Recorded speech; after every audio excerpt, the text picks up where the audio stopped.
Anyway, I'm Judge Jeanine Pirro in for Laura Ingraham tonight, and this is the Ingraham Angle from New York City. We have a big show for you tonight, so let's get right into it. President Biden told us that if elected, he would bring calm to the country, but so far he's only brought more lawlessness and more chaos. Right now, Democrat-led cities are under siege by rampant crime due to the left's open embrace of BLM's radical agenda of defunding and demoralizing the police. But now that it's clear runaway crime isn't an election-winning platform, Democrats are actually attempting to paint the GOP as the real cop haters. They're the ones that actually defunded the police by $1.9 trillion, when 100% of them voted against the supplemental for Capitol Police. And let's talk about who defunded the police. An emergency relief plan for cities that were cash-strapped and laying off police and firefighters. It was the Republicans who objected to it. This rising crime is not the fault of the movement. It's actually the fault of the police.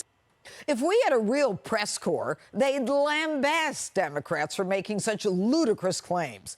But instead, they're trying to shield Joe Biden from the blowback. The Washington Post, so-called fact checker, writes, Republicans keep trying to tag Biden with being part of the defund police movement, but that's simply false. Biden wants to boost federal funding to allow for the hiring of more police officers. He said that during the campaign and then fulfilled that pledge in his initial budget proposal.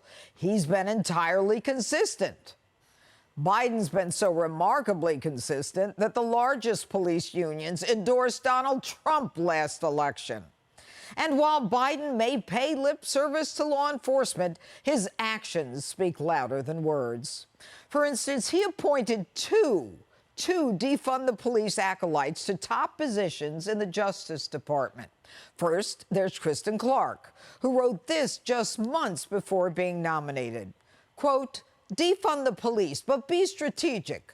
One of the best ways that we can honor the legacy of George Floyd is by putting in place reforms that reduce the footprint of police officers in communities. That's almost verbatim what Vanita Gupta, Biden's other radical DOJ appointee, told Congress last summer. Envision a new paradigm of public safety. That means not just changing policing practices and culture, but ultimately shrinking the footprint of the criminal legal system, including police in Black and brown people's lives. Here's something else the media wants you to memory hole. It's Democrat cities that defunded their own police departments. People say, well, you defunded the police. I turn around and ask them, well, how do you think our current system is working? The reality is we can't rely upon the police to provide public safety. That's a 1990s version of public policy. Last year, you cut around $150 million from the police budget because of these Black Lives Matter protests. I think that's the wrong frame. We are reimagining public safety together with our police department. And it's in these cities where you see the most brazen criminal acts. Just yesterday, Philadelphia police were actually fired upon while trying to rescue a 19-year-old gunshot victim who had been hit in his chest. Last summer, Philly cut $33 million from its proposed police budget. Murders are now up 36% from last year.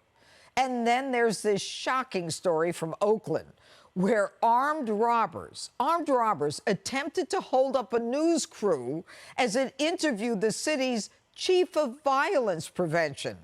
This came just hours after Oakland's police chief railed against city officials for slashing his budget.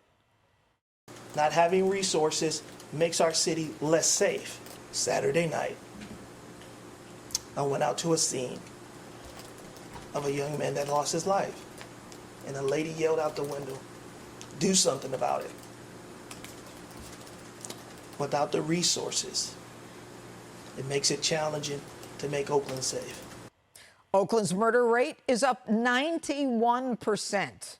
Apparently, those are acceptable losses for Democrats. They're only now blaming Republicans for their own policies because it suits their electoral needs. But next time there are mass BLM protests in the streets, they'll backstab law enforcement without a second thought. Don't believe me? Long before Biden decided he supported police officers, he was pandering to the BLM radicals, putting cities to the torch. The last thing you need is an up-armored Humvee coming into a neighborhood. It's like the military invading. They don't know anybody. They become the enemy. They're supposed to be protecting these people. So my generic point is that... Do we agree that we can redirect some of the funding? Yes, absolutely.